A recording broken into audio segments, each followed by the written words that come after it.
Before I begin, I want to say how much I enjoy this interaction and reading your questions. I have to admit, although the questions have been good up to this point, this last batch has been the best so far. So without further ado, let's get started.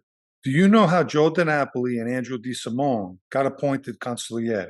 Were they voted in by members or appointed to the position by the boss? Joe Appley was the consolidate during my time. And sometime after the transition in 2017, Andrew Simone took his place for that position. Both positions were appointed.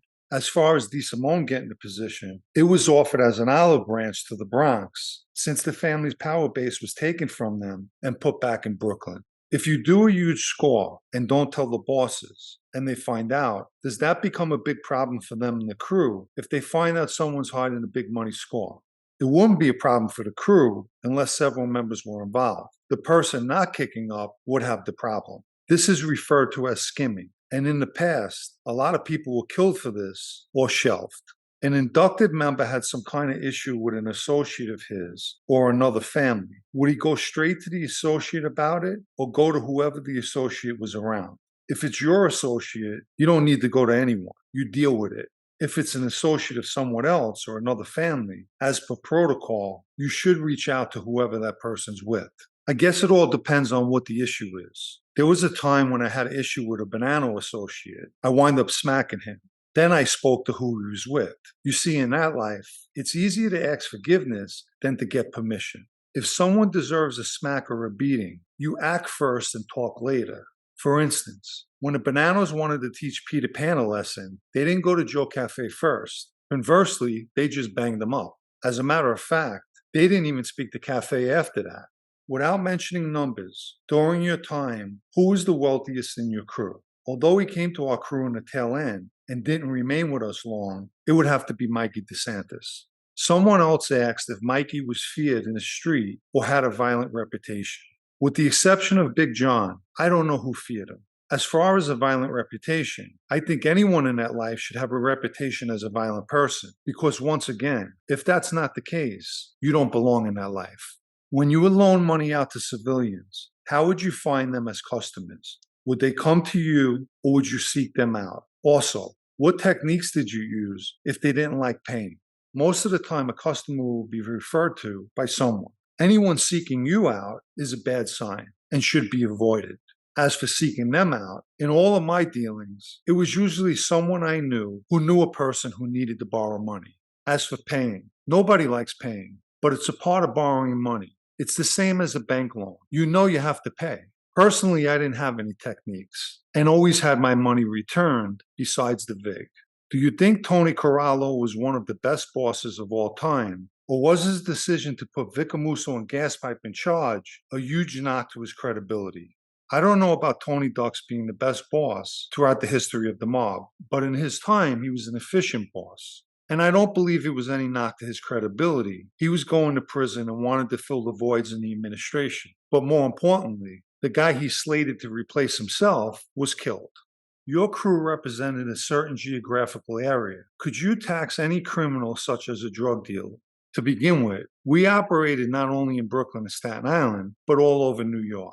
We weren't locked into a specific area, and we could shake down whoever we wanted, unless the person was on record with someone else. What determines the name a family takes? I believe Joe Messino tried to rename the Bonanno family at one point, and all the families had different names in the beginning as well.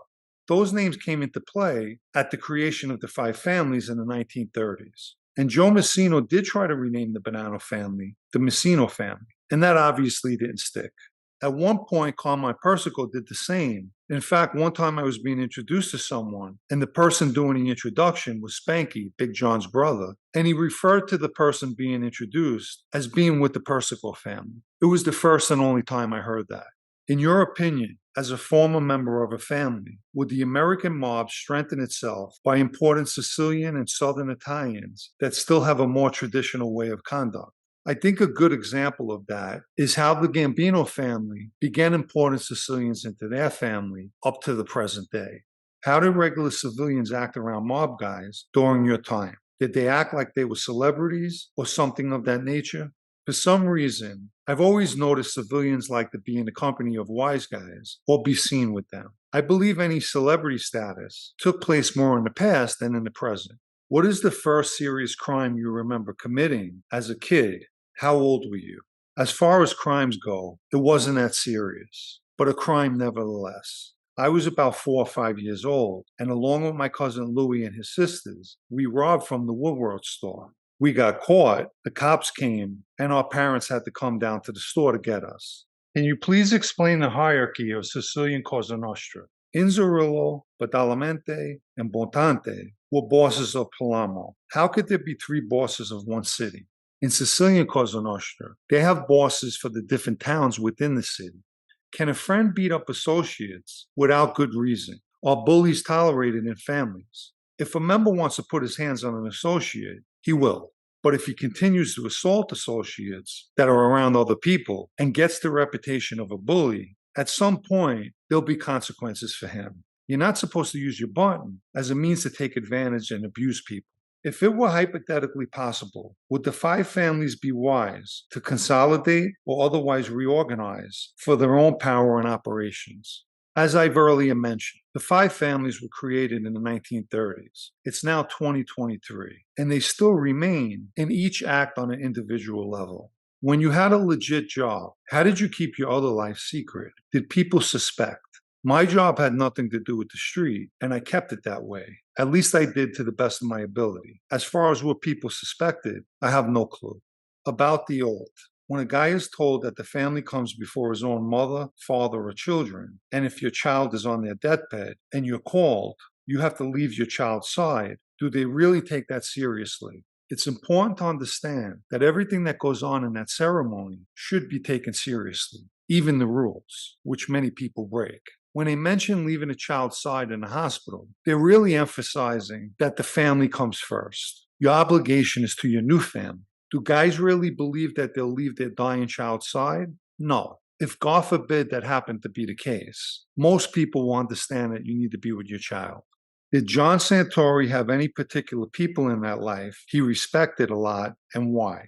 Johnny Santori respected a lot of guys in that life. Anyone who knew him knew he was a man's man. And he knew guys from all families. But over and above that, he was respected as well. What happens to an associate if a made guy dies? Is he tossed around, or does his dealings end? I assume this person's speaking about an associate that's on record with someone who dies. The most likely answer is someone in that crew will take over handling that associate, especially if he's a good earner. Do mob guys carry guns on a daily basis? I highly doubt it. If a guy wants to strap up, he will. But in 2023, there's really no reason for it. If you were not in the mob, what career field would have possibly interested you? When I was younger, years ago, I always thought about being a lawyer. I wouldn't mind that now, but not as a defense lawyer. Possibly a business lawyer. I'd like to bring attention to the super thanks icon found beneath this video for anyone who'd like to show appreciation for this podcast, and I thank all who use it. There were a few questions that were similar in nature, so I'll bundle them up together and I'll end with answering them. If a guy was joining that life, what advice would you give him to be successful in that life? Can you give any advice to a young man with violent tendencies? Is prison his only destination? What is the most important piece of advice you could give to a young John Pennisi? And have you sat back in a moment of reflection and said to yourself, what the fuck was I thinking? My advice to anyone considering being part of that life is simple. Don't do it. Your heart may be in the right place, but you'll quickly realize it's a life of falsehoods. My advice for anyone with violent tendencies is find another outlet, a positive one, to release that pent-up anger. Only you can control where you're going to release it and how you're going to release it, but make it work for you. As far as prison goes, we put ourselves there. So as long as you don't commit any crimes, prison won't be in your cards. My advice to my young self, which I only wish was possible, would be to get the most education you possibly can. Find your passion or niche and work hard at being the best you can be in whatever you choose to do. But most of all, stand alone, not in a group.